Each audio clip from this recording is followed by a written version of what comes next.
저는 주의 되게 기쁩니다. 우리가 답을 할 때 저도 가끔 답을 하는데 자주 하는 거예요. 윤기나게 또 구슬구슬한 다 맛있잖아요, 그렇죠? 근데 때로는 우리가 또 같이 이게 먹을 필요가 있겠다 싶습니다. 오늘이 우리가 먹는 시간이니까 다들 그렇게 하시고, 자, 우리 1절에서 보도록 하겠습니다. 1절 읽어주시기 바랍니다. 그 무렵에 아우구스투스 황제가 칙령을 내려서 온 세계가 호적 등록을 하게 하였으니, 네, 여기 보니까 호적 등록을 하게 하였으니 그랬습니다. 호적은 우리도 다 호적을 가지고 계시잖아요. 근데 이 아우구스투스 황제가 왜 호적을 했는지, 호적은 왜 할까요? 호적은 예? 인구조사에서 뭐 할게요? 수가 많으면 좋은가요? 세금 걷어들이려고 하는 거죠? 그죠? 세금 걷어들이려고 많이 자기를 채우려고 하는 거예요. 다른 거 아닙니다. 근데 이 호적 등록을 하게 되는 거는 많이 자기를 채우려고 호적 등록을 했지만, 등록을 명하였지만, 이건 또 하나님의 섭리 가운데 또 하게 된 거예요. 이걸 해야지만이 예수님께서 어디에서 태어나시죠? 나사렛에서 태어나는 게 아니라 어디서 태어나신 거죠? 베들레헴에서 태어나게 되는 거예요.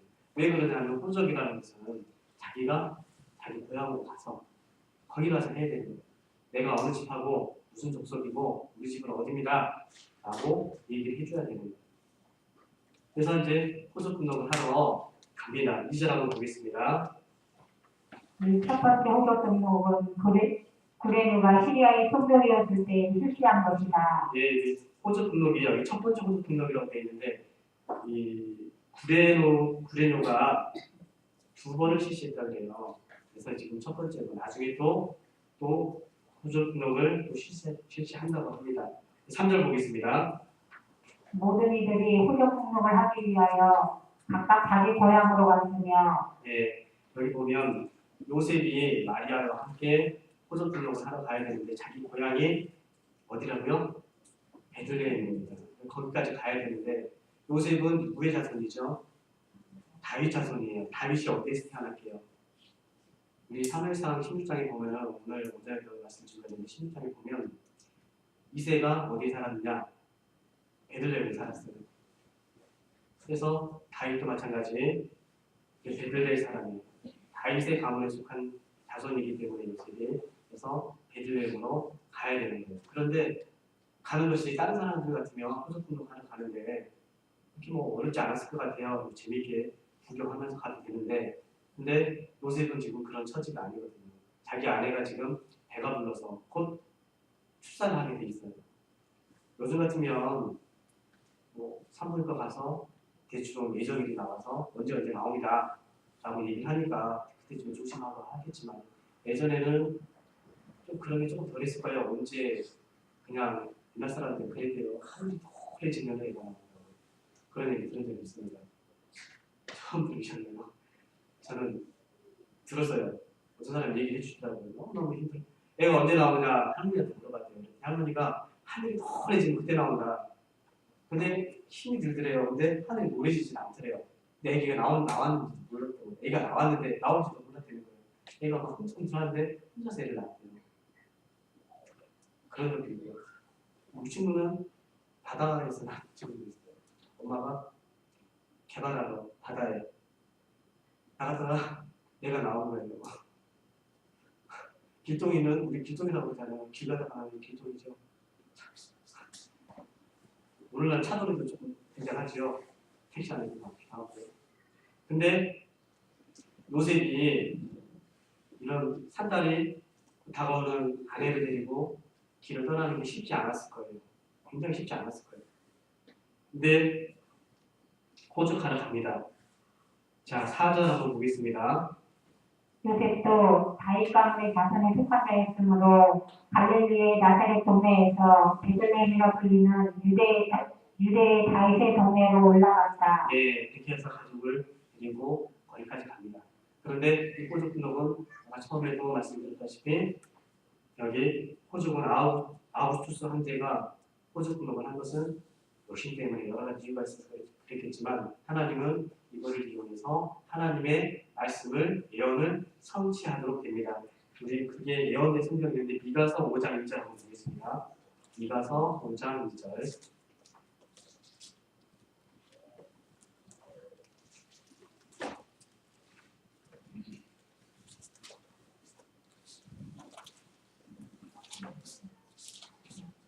그러나 너 베들레헴에 들어가야 내가 유다 족속들 가운데서 다스리라도 나를 위해 이스라엘을 다스릴 자가 내게서 나올 것이다. 그의 근원은 태고적 영원부터이다. 예, 이 호주 분홍을 통해서 이 말씀이 성취가 되는 겁니다. 그래서 베들레헴에서 작을지라도 나를 위하여 이스라엘 다스릴 자가 내게서 나올 것이다. 그래서 예수님이 베들레헴에서 나게 되시는 겁니다. 5절 한번 보겠습니다.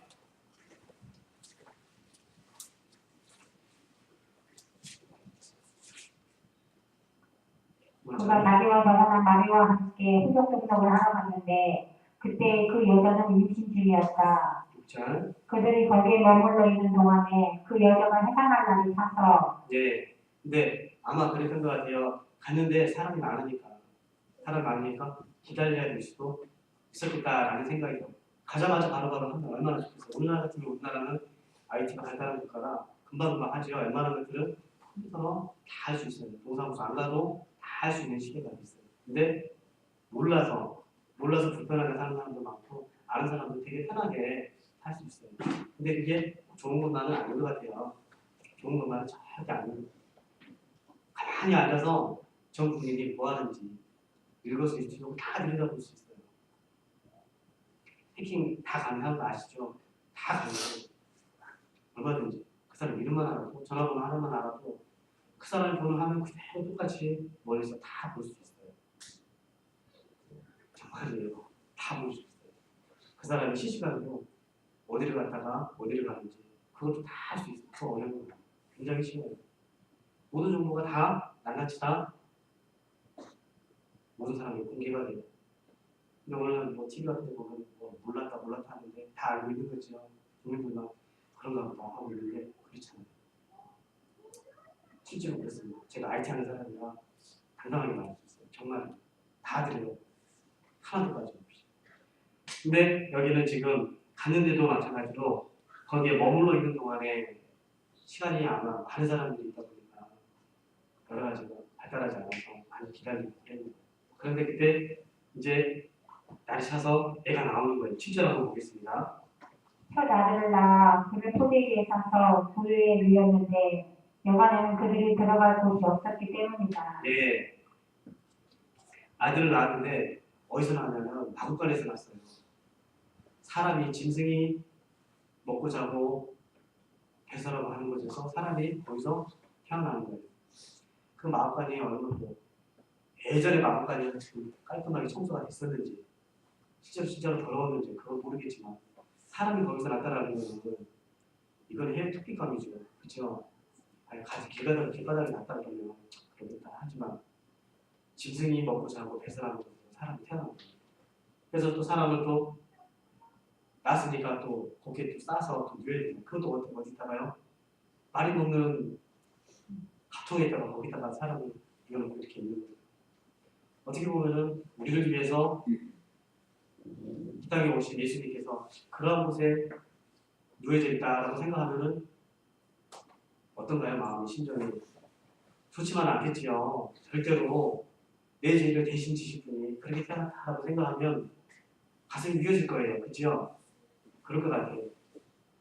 근데 우리가 너무도 이렇게 잘하니까 무슨 마음간에서 태어나셔가지고 또 나를 위해 누릴 수 있었어 하고 그래 이렇게 생각하는데 뭐 생각해보면 이거 굉장히 가슴 아픈 거예요. 그죠? 사람이 태어날 때 오늘날 흙수저, 금수저 얘기 많이 하잖아요. 근데 예수님은 흙수저 중에 흙수저로 태어나신 분이에요. 그걸 통해서 예수님은 굉장히 작고 천하게 나셔서 모든 고난을 짊어지실 것을 또 알 수 있게 해주는 부분이기도 합니다. 그런데 또 돈이 없어서 또 그럴 수도 있겠지만은 요관이 없었어요. 사람이 너무 많이 들어다니다 보니까 사람이 기반할 곳이 없는 거예요. 그래서 그게 되신 거예요. 물론 돈이 많았었다고 한다면 어떻게든 사람이 기반하는 곳으로 요관을 구해서 또 들어갈 수도 있었겠지만 성경에 보면은 요셉이 잘 살았다 이런 거는 없는 것 같아요. 네, 저 뒤에도 보면은 나오지만은 재물을 드릴 때도 없어서 최소한으로 예물을 드렸거든요. 마리아 보면 그러니까 없이 산 거예요. 부자로 산 게 아니에요. 그 다음에 8절 보겠습니다. 그 부분에 목자들이 그래서 지내며 밤새도록 그들의 양떼를 지키고 있었는데 주님의 천사가 그들에게 나타나고 주님의 영광이 그들을 두루 비치니 그들이 몹시 두려워하였다. 예, 여기서 보면 천사들을 보내가지고 예수님의 나심을 알려주는데 여기 보면 참 재밌는 게 조기 지도자들이 기도하고 있는 가운데 도보하고 잠자고 있는 가운데 환상으로 나타나서 알려주거나 그렇게 하지 않고요. 새벽에 뭐 하는 사람들이 밤에 양치는 사람들, 이 사람들에게 나타나는 거예요. 그 사람들이 양치면서 뭔 생각이 있을까요? 밤에 잠 안 자고. 밤에 조심해야 되겠죠. 밤에 맹수들이 나타나서 양을 잡아가지고 대낮에는 뻔히 보이고 하니까 맹수들도 잘 달려들지 않아요. 근데 맹수들 밤에 잘 안 보일 때 물어가는 거예요. 그러니까 밤에 잠을 앉아야 되겠죠. 지키고 서 있어야 될 거예요. 근데 밤에 지키고 서 있다고 졸리기도 하고 여러 가지 할 텐데 이 사람들은 뭐 했을까요? 기록은 되지 않았지만 기도했을 거예요. 말씀 묵상하면서 또 말씀을 아는 사람들이나 또 예수님이 나신다고 했어 라고 생각하면서 또 기다리고 있었을 거예요. 남자들은 그런 데잖아요. 군대 가서 보조 서면서 달 보고 군대잖아요. 달 보고 고향에서 봤던 그 달이 여기서도 보이고 부모님 생각나고 막 그러잖아요. 별의별 생각 다 나잖아요. 그잖아요. 밤에 잠 안 자고 있으면. 근데 이 사람들이 아마 기도하고 있었던 것 같아요. 여러 가지 생각하면서. 그때 천사가 나타나가지고 얘기를 해주는 거예요. 10절 한번 보겠습니다. 천사가 그들에게 말하였다. 두려워하지 마라. 보아라, 내가 너희에게 온 백성이 크게 기뻐할 복음을 전한다. 오늘 다윗의 동네에 너희를 위하여 주께서 태어나셨으니 그분은 그리스도 주님이시다. 네, 이 천사들이 일러준 거예요. 이미 태어나셨으니 라고 하고 일러주는 거예요. 태어나셨다. 근데 양치는 사람들한테 태어났어. 알려줬어요. 왜요? 왜 그랬을까요? 그 사람들 심심하니까 재밌으라고 알려준 걸까요? 그 다음에 한번 보겠습니다. 12절. 너희가 포대기에 쌓여 부에 누워있는 아기를 볼 텐데 이것이 너희에게 주어진 표적이다. 예, 자세하게 일러줍니다. 천사가 이 양치기들에게 뭐라고 하냐면 너희가 포대기에 쌓이는 구유에 누워있는 아기를 볼 텐데 이것이 너희에게 주어진 표적이다. 예수님을 알려준 거예요. 지금 가면 너네가 예수님 만날 텐데 예수님이 어떻게 하고 있을 것이다. 구유에 눕혀 있어가지고 포대기에 쌓여져 있는 사람이니까 그분이 그리스도 예수님이다 라고 일러주는 거예요. 그럼 뭐 하라는 거예요? 가보라는 거죠. 죽고 가만 멍청하겠지만 그 얘기예요. 얘기해 주니까 그래요. 아 좋다 라고 하고 그냥 끝나는 게 아니라 찾아와서 가보라는 거죠. 아기를 볼 텐데 이것이 너희에게 주어진 표적이다. 가보라는 거예요. 가라는 얘기예요. 그래서 어떻게 됐나요? 13절 한번 보겠습니다. 그러자 갑자기 그 천사와 함께 수많은 하늘 군대가 나타나서 하나님을 찬양하며 말하였다. 지극히 높은 곳에서는 하나님께 영광이고 땅에서는 하나님께서 기뻐하시는 사람들 중에 평안이다. 예, 14절에 참 유명한 성구죠. 지극히 높은 곳에서는 하나님께 영광이고 땅에서는 하나님께서 기뻐하시는 사람들 중에 평안이다 라고 되어 있습니다. 여기 보면 예수님이 태어난 게 어떻게 하나님께 큰 영광이 되는가. 지극히 높은 곳에서는 하나님께 영광이고 라고 했는데 예수님께서 태어나신 게 왜 하나님께 영광이 되는 것이죠? 사람이 태어나면 영광이 되는 건가요? 예수님이 이 땅에 나신 게 왜 영광이 되는 걸까요? 왜 영광이 되는 거죠? 하나님께 영광 돌려드리는 방법이 뭐가 있죠? 생각나시는데요. 정답 없습니다. 하나님께 영광 돌려드리는 방법. 열매 맺지만 하나님께 영광 돌려드리는 거고요. 그죠? 또요. 하나님의 사랑을 증거하면 그것도 하나님께 영광 돌려드리는 거고요. 또 하나님의 능력을 어떻게 해요? 나타내주면 그것도 하나님께 영광 돌려드리는 거예요. 하나님께 영광 돌려드리는 거 많이 있습니다. 특별히 여기서는 하나님의 사랑을 나타내 보여주는 거예요. 예수님께서 이 땅에 태어나시는 것이 하나님의 사랑을 나타내 주는 거거든요. 그게 하나님께 영광이 되는 거예요. 구약에 이스라엘 백성들이 말라기에 기록되어 있어요. 하나님이 내가 너를 사랑했다 그러니까 이스라엘 백성들이 하나님 어떻게 우리 사랑해 줍니까? 거의 뭐 대들듯이 한번 볼까요? 말라기 2장 1장 2절 한번 볼까요? 여호와께서 말씀하시기를 나는 너희를 사랑한다 하였으나 너희는 말하기를 주께서 어떻게 우리를 사랑하십니까? 라고 하였다. 여호와께서 말씀하신다. 에서는 야곱의 형이 아니냐. 그러나 내가 애굽을 사랑하고 거기 보니까 2절 보니까 하나님이 내가 너희를 사랑한다 그러니까 너희는 말하기를 주께서 어떻게 우리를 사랑하십니까? 말도 안 되는 소리죠. 하나님 사랑한다 그러니까 하나님 어떻게 우리를 사랑하는데요? 라고 얘기하는 거예요. 이거 부자지간에 얘기를 해도 이게 주먹이 올라갈 상황이죠. 그런데 하나님 말씀하시는데 하나님 어떻게 우리 사랑했는데요? 라고 얘기를 하는 거예요. 말라기에서 마태복음이 기록이 되기 전까지는 그 예수님한테 상당히 시간이 많이 흘러요. 그때 동안에 하나님이 침묵하는 거예요. 이렇게 질문하면 하나님 침묵하다가 몇백 년이 지나서 하나님께 응답을 주셨어요. 요한복음 3장 16절 한번 보시겠습니다. 요한복음 3장 16절 하나님께서 세상을 이처럼 사랑하셨을 유일하신 아들을 주셨으니 이는 그분을 믿는 자마다 멸망하지 않고 영생을 얻게 하려는 것이다. 네, 여기 참 재밌는 말. 이처럼 사랑하셔서라고 기록이 되어 있죠. 어떻게 보면은 이 말씀이 그때 대답하신 것이 아닌가라고 생각할 정도로 그렇게 번역이 되어 있어요. 하나님께서 세상을 이처럼 사랑하셔서 과거 이스라엘 백성들이 어떻게 사랑하는데요? 라고 하니까 하나님이 이처럼 사랑한다 라고 하시면서 어떻게 해요? 독생자를 주셨으니 예수님을 이 땅에 보내주시는 거예요. 그걸 이미 구약에 많이 예언을 했고요. 실제로 또 독생자를 보내주셨어요.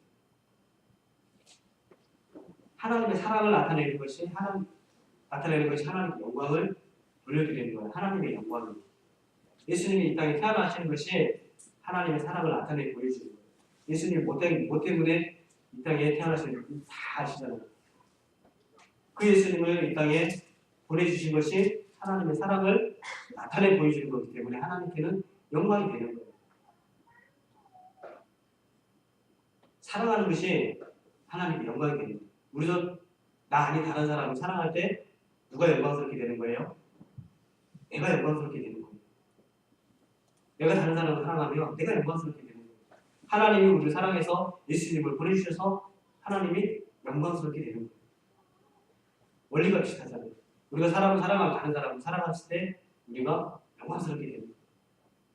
하나님이 우리를 사랑해서 독생자 예수님을 이 땅에 보내주신 것이 하나님께는 영광이 되는 거예요. 왜? 하나님의 사랑을 이렇게 예수님을 보내주심으로 나타내 보여주시는 거예요. 그게 하나님께 영광이 되는 거예요. 그 다음에 하나님께서 기뻐하시는 사람들 중에 평화이다라고 했습니다. 하나님께서 기뻐하시는 사람들은 하나님을 예수님을 영접한 사람들이죠. 여기서 보면은 우리는 하나님께서 기뻐하시는 사람이다. 하나님의 사랑의 대상자이다. 우리를 인하여 하나님이 즐거워하고 그 기쁨은 이기지 못한다 하셨어요. 그렇게 우리를 사랑하시는구나 라는 것을 예수님의 탄생을 통해서 다시 한번 깨닫게 됩니다. 그 다음에 15절 보겠습니다. 천사들이 그들을 떠나 하늘로 올라간 후에 목자들이 서로 말하기를 자 베들레헴에 가서 주께서 우리에게 알려주신 이 일이 일어난 것을 보시다 하고 네, 여기 보니까 천사들이 그들을 떠나 하늘로 올라간 후에 목자들이 서로 말하기를 자 베들레헴에 가서 주께서 우리에게 알려주신 이 일이 일어난 것을 봅시다 하고 이 사람들이 천사가 일러주니까 서로 얘기를 하는 거예요. 가보자. 라고 얘기하는 거예요. 나중에 가보자. 양치고 나중에 좀 시간이 되면 가보자 한 게 아니라 바로 얘기해서 가보자라는 거예요. 근데 즉시로 가는 거죠. 여기서도 보면은 천사가 일러준 것이 가보라고 일러준 거예요. 가서 알려주라고. 즉시로 순종하는 거죠. 근데 즉시로 순종 안 하면 이 일이 안 되는 거예요. 우리 야고보서 한번 볼까요? 1장 22절, 야고보서 1장 22절.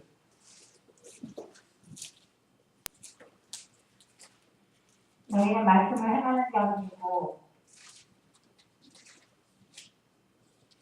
1장 22절. 너희는 말씀을 행하는 자가 되고 듣기만 하여 자신을 속이는 자가 되지 마라. 누구든지 말씀을 듣기만 하고 행하지 않으면 이런 이는 거울로 자기의 생긴 얼굴을 들여다보는 사람과 같으니 예, 그가 22절 보니까 1장 22절. 거기 보니까 듣고 행하지 않으면 너희는 말씀을 행하는 자가 되고 듣기만 하여 자신을 속이는 자가 되지 마라. 행하는 자가 되라 그래서 듣기만 하면 자기를 속이는 자가 된다는 거예요. 말씀을 들었을 때 행해야 되겠죠. 말씀은 뭐 때문에 주는데 행하라고 주는데 행하지 않고 그걸 사장시키는 것은 자기를 속이는 거라고 했습니다. 우리가 말씀을 많이 매 주마다 시간마다 이렇게 듣는데 듣기만 하고 행하지 않으면 자기를 속이는 것 같다는 겁니다. 들었으면은 행하는 거지요. 말씀을 주신 목적은 행하라고 그렇게 행하라고 주시는 거기 때문에 들었을 때 여기에 목자들처럼 즉시로 행하는 겁니다. 자, 그 다음에 16절 보겠습니다. 그들이 급히 달려가 마리아와 요셉 그리고 구유에 누워있는 아기를 찾아서 그들이 보고 이 아기에 대하여 자신들이 들은 말을 그들에게 알려주니 예, 그들이 급히 달려가 여기 보니까 바로 간 거죠. 급히 가서가 아니고 달려가라고 기록이 되어 있습니다. 마리아와 요셉 그리고 구유에 누워있는 아기를 찾아서 사람이 태어났을 때 엄마하고 아버지만 그 옆에 있나요? 그런가요? 안 그런 것 같은데요. 태어나면 어떻게 해요? 주변에 모든 사람들이 찾아가서 어떻게 해요? 꽃도 해주고 축하해주고 좀 붓기가 언제 빠지냐 안 빠지냐 쓰다듬어주고 어떻게 해서 사람 소리를 잘해라 어떻게 해라 얘기해주잖아요. 다들 축하해주고 그죠? 근데 여기는 지금 그런 환경이 없지요. 그죠? 요셉과 마리아로만 이 세 식구만 있는 거예요. 다 있는데 하나님이 보내준 거예요. 누구를요? 목자들을 보내준 거예요. 이것마저 없었으면 얼마나 쓸쓸했을까요? 그런 생각 안 해보셨어요? 그냥 애 낳고 그냥 처지가 얼마나 거기가 사람 살 것도 아닌데 처지가 얼마나 눈물이 날까요? 안 그럴까요? 사람이 기도할 곳이 아닌데 아기를 귀환하는 나가지고 거기다가 누워놨으면 얼마나 기가 막힐 거예요. 그런데 하나님의 종들을 보내는 거예요. 양치 목자들을 보내서 어떻게 해요? 어떻게 보면은 축하를 해주는 거죠. 가서 얘기를 해줍니다. 자기들이 들은 얘기를 다 해주는 거예요. 그 다음에 한번 보겠습니다. 이 말들을 들은 모든 사람들은 목자들이 그들에게 전해준 말을 이상하게 여겼으나 마리아는 이 모든 말을 자신의 마음에 간직하며 새겼다. 예, 다 얘기를 해주니까 다른 사람들은 다 이상하게 여겼는데 마리아는 이 모든 말을 자신의 마음에 간직하며 새겼다. 이미 이전에 천사가 나타나서 마리아에게 얘기해줬었지요. 그렇죠? 이름도 예수라고 지으라고 했고요. 여러 가지 다 했어요. 그런데 또 아이를 낳고 보니까 또 하나님이 사람을 보내서 또 이러이러한 얘기를 다 들려줬어요. 그 말을 다 어떻게 해요? 새기는 거예요. 다 간직하고 있는 거예요. 이걸 읽을 때 어떤 생각이 났냐면 제 친구 생각이 났어요. 제 친구가 어렸을 때 전학을 가는데 초등학교 2학년 때가 전학을 갔는데 서울에서 자기 생각에 굉장히 큰 차가 가다가 뒷꽁무니 같은 게 머리가 다쳤대요. 그래서 우리가 서로 얘기하다가 아마 큰 트레일러가 됐나 보다 생각하고 머리를 친 거예요. 그래서 머리가 깨져버린 거예요. 그래서 강남 성심병원에 가서 있는데 의사들이 수술 안 해준다고 그랬대요. 아니 죽을 얘기를 수술해다가 이게 안 그래도 죽을 건데 수술 때 우리가 올려놓고 이렇게 걸렸는데 죽어봐봐. 그럼 어떻게 돼요? 소송도 있을 수도 있고요. 여러 가지 안 좋으니까 안 해준다 하더라고요. 근데 우리 친구 어머니가 교회를 안 다니시는 분이 어디서 들었는지 모르겠는데 거기 안에 그 병원 안에 기도하는 기도실이 있어서 거기 가서 그냥 기도가 나오더래요. 살려가 주면 그냥 하나님께 바치겠습니다 라고 기도가 나오더래요. 이거 우리가 말하는 소원 기도를 한 거죠. 그 어머님이 교회를 안 다녔어요. 근데 어디서 들었는지 그냥 그렇게 나오더래요. 직접 들은 얘기입니다. 제 친구고요. 초등학교, 중학교, 고등학교까지 같이 나서 고등학교 가서 같이 바칩니다. 근데 자라면서 신앙생활을 천천히 시켜요. 근데 저는 통합초를 다녔었어요, 처음에는. 근데 주일관념이 없어요. 선생님들이 안 가르쳐줬어요. 주일에는 그런 거 하는 거 아니야. 이런 말 들어본 적이 없는 것 같아요. 그냥 주일날 교회 나와라 라고 해서 나갔을 뿐이지 교회 나와서 하나님 어떻게 생기고 주일날 하지 말아야 될 거, 해야 될 거 이런 거는 배운 적이 없는 것 같아요. 아마 통합초이 대부분도 그러지 않나 싶어요. 그런 거 별로 신경도 안 써요. 그분들 주일에 얘기하면 내 생각에는 하고 얘기해요. 자기 생각이죠. 하나님 생각은 그거 아닌데 성경에 그렇게 기록이 안 돼요. 내 생각에는 하면서 이것도 선한 일이고 이것도 선한 일이고 해도 되지 않나요? 그건 네 생각이고 그게 성경이 자기 생각이죠. 그렇게 신앙생활을 했어요. 그런데 그 친구는 합동치고 다녔어요. 그래서 원래 어렸을 때 거기 큰 교회, 우리 작은 교회 거기에서 분할돼서 나와서 교회에 그렇게 부르면서 했는데 공부를 하는데 그 친구 공부 잘했어요. 공부를 한 그 친구는 주일날 교회 가서 공부 안 해요.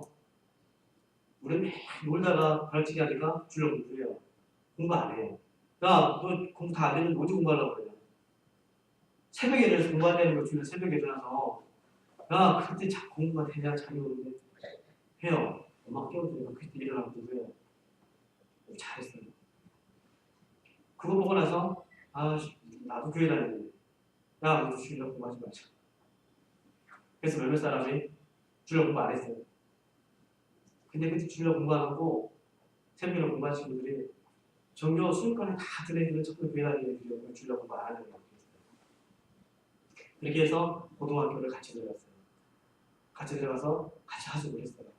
그때도 목회자가 되는 거 이런 거 생각도 안 했어요. 그쵸? 왜? 그 친구 생각을 잘 알아요. 왜? 같이 방을 쓰고 같이 하숙생활 했으니까. 근데 고등학교 3학년 되면서 같이 방을 안 했어요. 그러고 나서 이제 대학을 들어가고 이렇게 하다 보니까 연락이 끊긴 거예요. 끊기고 나서 나 친구 어디 갔지? 대학을 못 들어갔다더라. 들어보니까 어느 대학 들어갔는데 뭐 그만뒀대 어쩐지 얘기가 나오더라고요. 왜 그랬지? 그 친구 집안이 그렇게 막 형편이 안 좋은 것도 아닌데 근데 그만뒀대요. 나중에 이제 연락이 닿았어요. 연락이 닿았는데 신학을 해서 큰 목회자가 되었어요. 순천에 있어요. 이름을 까먹었네. 순천에 있어요. 삼형제인데 둘째도 목회자, 둘도 셋 다 지금 목회자가 됐어요. 처음에는 개척교회 한다는 얘기 듣고 그럼 찾아가볼까? 라는 생각을 했는데 좀 그렇더라고요. 힘든 것도 개인 봐서 또 그렇기도 하겠고 근데 나중에 보니까 얼마큼 커서 손으로 많이 불렸더라고요.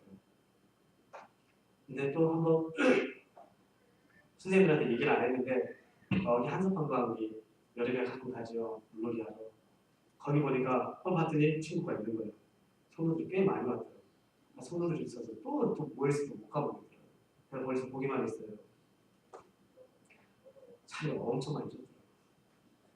그래서 그 어머니가 우리 친구는 그런 거 생각도 안 했어요. 근데 우리 친구 어머니는 그걸 계속 생각하면서 제 기억에 고등학교 때 우리 친구 어머니가 우리 친구한테 사줬던 책이 있어요. 풀핏 성경을 주석을 갖다가 사줬더라고요. 그리고 풀핏이라고 이렇게 해서 보니까 어려워요. 왜? 그때는 교회를 다녔으면서도 말씀을 별로 신경을 안 썼으니까. 근데 그 친구가 간혹 한 번씩 보는 것 같더라고요. 근데 자기가 사달라고 해서 사준 게 아니라 어머니가 사줬어요. 제가 알아요. 나중에 우리 친구 어머니가 이제 이사를 해서 그 친구 집에서 또 하숙을 했었거든요. 그러니까 그 친구 어머니하고 잘 알아요. 친구라고 잘 알아요. 근데 나중에는 아마 우리 친구가 모르겠어요. 대학도 처음에 신학대를 안 갔었거든요. 그런 거 보면 아마 어머님하고 여러 가지 좀 마찰이 있지 않았을까 싶은데 그러다가 결국에는 신학하고 목회자가 됐어요. 우시고 어머니는 그때 기도했던 거를 마음에 새긴 거지요. 보통 사람들 같으면 뭐 화장실 들어갈 때 마음 다르고 뭐 나올 때 마음 다르다고 살려놨으니까 어떻게 해요? 그냥 열심히 그냥 신앙생활 열심히 해라 이렇게 했을 수도 있겠지만 친구 어머니는 기도할 때 목회자를 만들 생각으로 기도를 했었나 봐요. 그러니까 그걸 지킨 거예요. 그 친구 어머니가. 여기 보니까 마리아도 보니까 마리아는 이 모든 말을 자신의 마음에 간직하며 새겼다. 보통 사람의 몸에서 태어난 건 아니지요. 너무 심각해서 천주교는 마리아를 갖다가 그렇게 하잖아요. 그건 아닌 거고요. 자, 그 다음에 20절 보겠습니다. 목자들은 듣고 본 것이 자신들에게 말한 것과 같았기 때문에 하나님께 영광을 돌리고 찬양하며 돌아갔다. 8일이 차서 아기에게 할례를 행할 때에 그의 이름을 예수라고 불렀으니 그것은 아기를 잉태하기 전에 천사가 알려준 이름이었다. 네, 천사가 알려준 대로 아기를 낳고 이름은 예수라고 이름을 지었어요. 이런 거 보면 대단한 분이죠. 대단한 여인이에요. 8일이 차서 할례까지 행하는 거예요. 그 다음에 22절 봅니다. 모세의 율법대로 그들의 정결 의식의 날이 찾아 그들이 아기를 죽게 죽이려고 예루살렘으로 데리고 올라갔으니 예, 여기 보니까 모세 율법대로 그들의 정결 의식의 날이 찾아. 모세 율법에 그들의 정결 의식, 아이를 낳으면 어떤 의식을 행해야 되는 게 있는가 봐요. 거기 한번 찾아보도록 하겠습니다. 레위기 12장 1절에서 4절까지 봅니다. 레위기 12장 1절에서 4절. 여호와께서 모세와 아론에게 말씀하셨다. 너희는 이스라엘 자손에게 말하여라. 땅에 있는 모든 짐승들 가운데서 너희가 먹을 수 있는 생물은 이거. 레위기 12장 1절로 4절. 여호와께서 모세에게 말씀하셨다. 너는 이스라엘 자손에게 말하여라. 여자가 임신하여 아들을 낳으면 그 여자는 7일 동안 부정할 것이니 곧 생리할 때와 같이 부정할 것이다. 여덟째 날에는 그 아이의 토피를 잘라야 한다.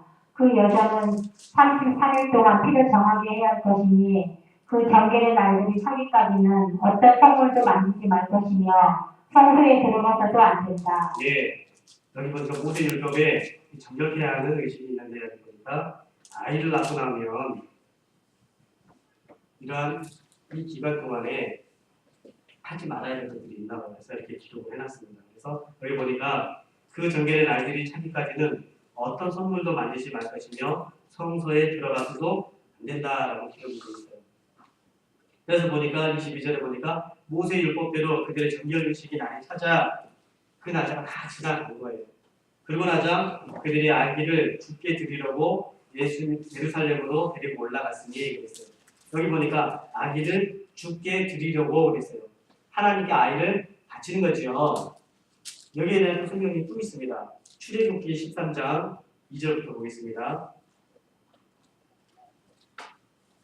출애굽기 13장 2절. 처음 태어난 것을 내게 바쳐라. 이스라엘 자손들 가운데 사람이든 가축이든 태에서 처음 난 것은 모두 내 것이다 라고 하셨다. 예, 처음 태어난 모든 것은 내게 바쳐라. 이스라엘 자손들 가운데 사람이든 가축이든 태에서 처음 난 것은 모두 내 것이다 라고 했고요. 근데 12절 보면 너는 처음 태어난 모든 것과 내게 있는 모든 가축에 처음 태어난 것을 여호와께 드려라. 수컷은 여호와의 것이다. 예, 첫 것은 하나님께 바치기로 되어 있습니다. 그래서 첫 아들을 낳고 나서 그거를 하나님께 바치려고 하늘에 올라간 거예요. 이 율법에 기록된 대로 흐트러짐 없이 다 행하는 거예요. 이집트에서 이스라엘 백성들이 나올 때 10가지 재앙 맞죠? 그 재앙 가운데 이집트 사람들에서 태어난 첫 아들은 다 죽였고 이스라엘 백성들에서 태어난 아이들은 다 살려줬어요.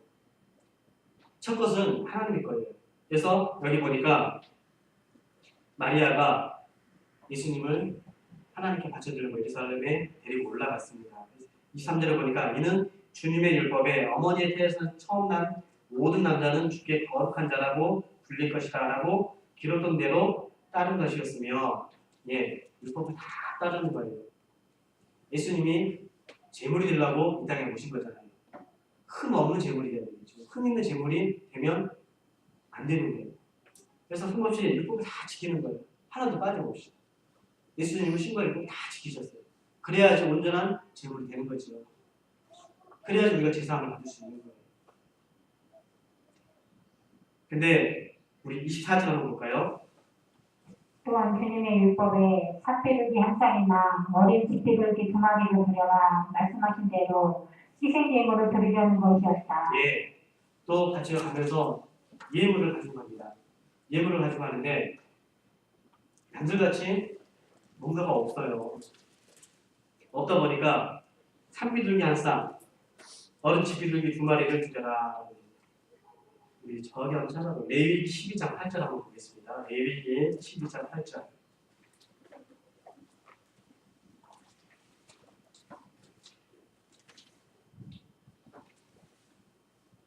제사장이 살펴보고 그 후수가 12장 8절. 만일 그 여자가 어린 양을 바칠 능력에 비치지 못하면 삭비둘기 두 마리나 집비둘기 두 마리를 가져다가 한 마리는 번제물로 한 마리는 속죄제물로 드려야 하며 제사장이 그 여자를 위하여 속죄하면 그 여자는 정결하게 될 것이다. 여기 보니까 제물을 드리는데 없는 사람, 가난한 사람들은 어떻게 바쳐야 될 것인가를 일러줍니다. 만일 그 여자가 어린 양을 바칠 능력이 미치지 못하면 산비둘기 두 마리나 집비둘기 두 마리를 가져다가 한 마리는 번제물로, 한 마리는 속죄제물로 드려야 하며 이렇게 돼 있어요. 반드시 제물을 가지고 들어가야 되는데 없으면은 이렇게 해라. 저 어렸을 때 이런 말 많이 들었어요. 어른들이 교회 가자 그러면 어른들이 돈 있어야 가지. 저 들어봤어요. 들어보신 적 그런 말 들어보신 적 있으신가요? 사람들이 그러니까 초기에 기독교가 풀리면 이제 뭔가 좀 잘못된 게 있었나 봐요. 돈이 있는 사람들 왜 또 헌금을 해야 됩니까? 저 어렸을 때 기억이 나요. 이만한 보자기에 싸서 이렇게 돌려요. 그래서 주일학교 때 그거 친구들 막 돌려줘요. 그리고 거기다 놓고 그렇게 하는 거 봤거든요. 우리 그렇게 하는 줄 알았어요. 그런데 제가 우리 교단 들어와가지고 그게 잘못된 거구나. 그렇게 하면 안 되는 거구나. 그걸 배웠어요. 지금도 그렇게 하는지 모르겠어요. 잘못된 거지요. 그거 없는 사람은 어쩌겠어요. 어떤 사람은 자기 돈 없는데 일수금 돈이 있어. 그럼 어떻게 해요? 넣었다가 어떻게 해요? 뺄 수도 있겠죠. 경무생심이라고 오는 사람이. 그거 잘못된 거예요. 또 헌금을 해야 된다더라. 돈을 쓰면. 안 그래도 못 사는데 또 뭔가를 바쳐야 되고. 그렇게 되면 교회 못 나오는 거예요. 나오고 싶어도 못 나오는 거예요. 돈이 없어서. 근데 어렸을 때 그걸 들었다니까요. 돈이 없어서 못 나와요. 꼭 뭔가를 그렇게 물질을 드려야 될까요? 10원 한 장이 돼도 드리면 되는 거고요. 그것보다도 하나님은 마음을 보신다고 그랬죠. 내 마음은 되게 중요해요. 마음을 드리는 거지 우리가 물질을 드리는 게 아니잖아요. 하나님이 물질이 없어가지고 물질 바치라는 거 아니라고 했죠. 마음을 드리는 거지요. 너무 안타깝더라고요. 여기 보니까 어느 사람은 이렇게라도 해라. 왜? 이렇게 할 만큼은 예수님 하나님이 어떻게 한다고요? 주신다라는 거지요. 그래서 이렇게 없는 사람 안 드려도 돼 라고 기록했으면 되겠는데 그렇지 않았어요. 없는 사람 이렇게라도 해라. 왜? 이렇게라도 하나님이 복을 주신다라는 거예요. 아직 있게끔 주신다라는 거죠. 그래서 마리아가 없이 살지 마. 이렇게 해서 예물을 드렸어요. 그게 자산 게 아니에요. 좋은 환경에서 예수님이 자라는 게 아니라는 얘기예요. 예수님이 고난만 받다 하셨죠. 그죠? 머리 굵은 인간 머리 굵 것이 없다. 고난만 받다가 가신 거예요. 태어나실 때부터 십자가에 달린 돌아가시까지 고난만 받으셨죠. 누구 때문에? 우리 때문에. 예수님의 탄생을 통해서 우리가 얼마나 하나님께 많은 사랑을 받고 있으며 또 우리가 또 얼마나 하나님의 사랑의 대상자인가 이런 것을 깨닫게 됩니다. 기도하고 마치겠습니다.